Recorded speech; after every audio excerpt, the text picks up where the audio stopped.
অৱশেষত আহিল সেই খবৰটো। ৰাজ্যত অনুষ্ঠিত হ'ব পঞ্চায়ত নিৰ্বাচন। পঞ্চায়ত নিৰ্বাচনক লৈ দীৰ্ঘদিন ধৰি চলি আছিল চৰ্চা। সকলোৱে অপেক্ষা কৰিছিল ন্যায়ালয়ৰ ৰায়লৈ। পঞ্চায়ত নিৰ্বাচন অনুষ্ঠিত কৰাৰ অনুমতি উচ্চ ন্যায়ালয়ৰ। 9খন পঞ্চায়তক বাদ আন পঞ্চায়তক নিৰ্বাচন অনুষ্ঠিত কৰাৰ অনুমতি আদালতৰ। সমষ্টি পুনৰ নিৰ্ধাৰণ সন্দৰ্ভত কেইবাখনো আবেদন দাখিল কৰা হৈছিল আদালতত। বিষয়টো গুৱাহাটী উচ্চ ন্যায়ালয়ত বিচাৰাধীন পৰাত সিদ্ধান্ত ল'ব পৰা নাছিল ৰাজ্য চৰকাৰে। এই ৰায়ৰ পাছতে ৰাজ্যত শীঘ্ৰেই অনুষ্ঠিত হ'ব পঞ্চায়ত নিৰ্বাচন। জটিলতা থকা 9খন পঞ্চায়তক বাদ দি বাকী পঞ্চায়তত অনুষ্ঠিত হ'ব নিৰ্বাচন। দেওবাৰে পঞ্চায়ত নিৰ্বাচনক লৈ ৰায় প্ৰদান কৰিলে গুৱাহাটী উচ্চ ন্যায়ালয়ে। শ্ৰীভূমি জিলাৰ 9খন পঞ্চায়তক বাদ দি পাতিব পাৰিব নিৰ্বাচন। দীৰ্ঘদিন ধৰি ন্যায়ালয়ত বন্দী হৈ আছিল ৰায়ৰ শুনানি।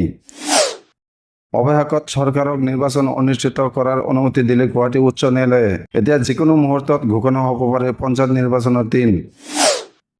উল্লেখ্য যে ৰাজ্যৰ মুখ্যমন্ত্ৰী ডক্টৰ হিমন্ত বিশ্ব শৰ্মাই ফেব্ৰুৱাৰী মাহৰ প্ৰথম সপ্তাহতে ৰাজ্যত পঞ্চায়ত নিৰ্বাচন অনুষ্ঠিত হ'ব বুলি ঘোষণা কৰিছিল।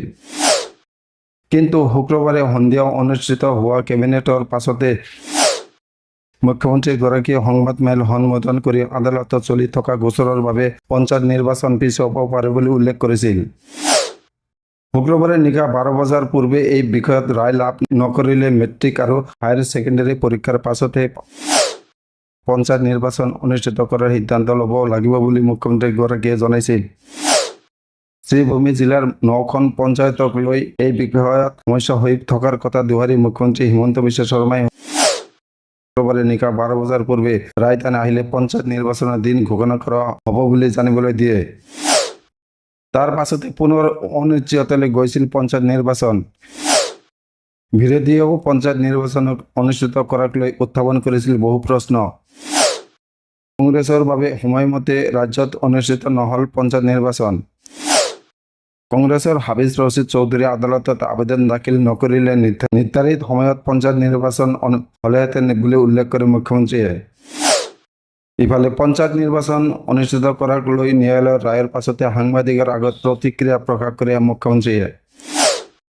তেওঁ কয়, ফেব্ৰুৱাৰী মাহত মেট্ৰিক আৰু হায়াৰ ছেকেণ্ডাৰী পৰীক্ষা অনুষ্ঠিত হ'ব। সেয়েহে নিৰ্বাচন অনুষ্ঠিত কৰিবলৈ কিছু অসুবিধা হ'ব। এতিয়া নিৰ্বাচনী পৰিৱেশৰ সৃষ্টি হ'লে শিক্ষাৰ্থীসকলে পঢ়া শুনা কৰিব নোৱাৰিব। মুখ্যমন্ত্ৰীয়ে কয়, আমাৰ হাতৰ পৰা সময় পাৰ হৈ গ'ল। মেট্ৰিক আৰু হায়াৰ ছেকেণ্ডাৰী পৰীক্ষাৰ পাছত নিৰ্বাচনৰ ব্যৱস্থা কৰিম। এতিয়া নিৰ্বাচন অনুষ্ঠিত কৰাৰ পৰিৱেশ নাথাকিব। বহাগ বিহুৰ আগে পাছে অনুষ্ঠিত হ'ব নিৰ্বাচন।